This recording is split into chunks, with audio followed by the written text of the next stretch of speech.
This is the solution to our Mathifesto Week 1, Problem 1. Let's first review what the question is. The question is, the picture shown here in the lower left is an L-shaped tile whose perimeter is 8. You can count the edges, so we're saying each edge here is 1 unit. So 1, 2, 3, 4, 5, 6, 7, and 8 brings us back to the start.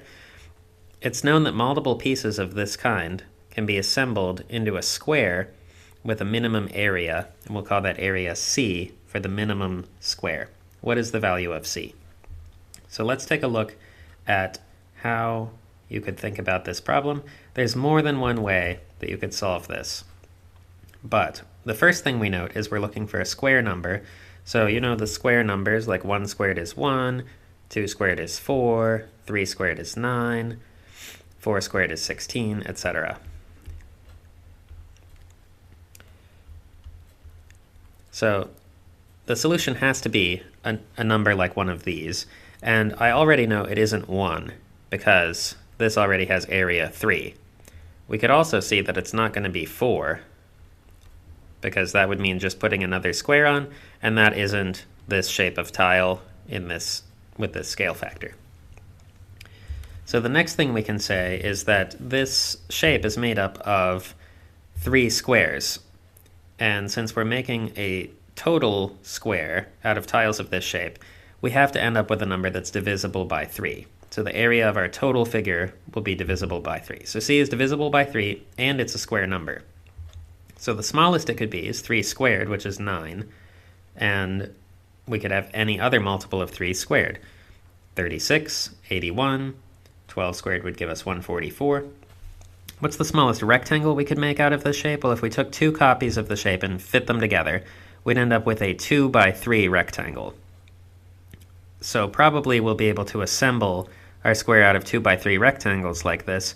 Could we make 9? Let's check it. To make 9, I would need 3 more squares in this shape, and that doesn't fit our rule of having the L shape. So we can cross out 9.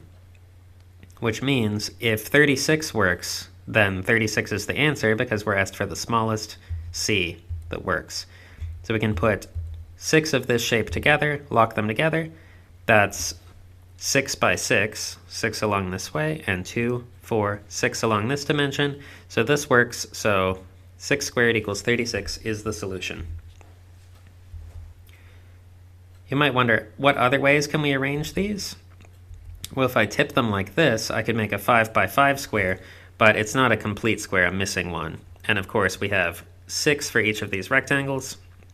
6 times 4 gives us 24, and then the 25th is the empty square here.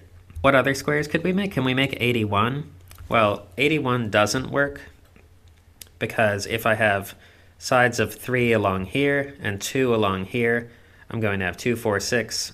Can I get up to 9? No, I have to end up 2, 4, 6, 8, and then the next thing would be 10.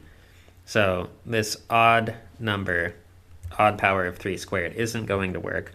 But of course we could make the 144 if we just take 4 copies of our original square.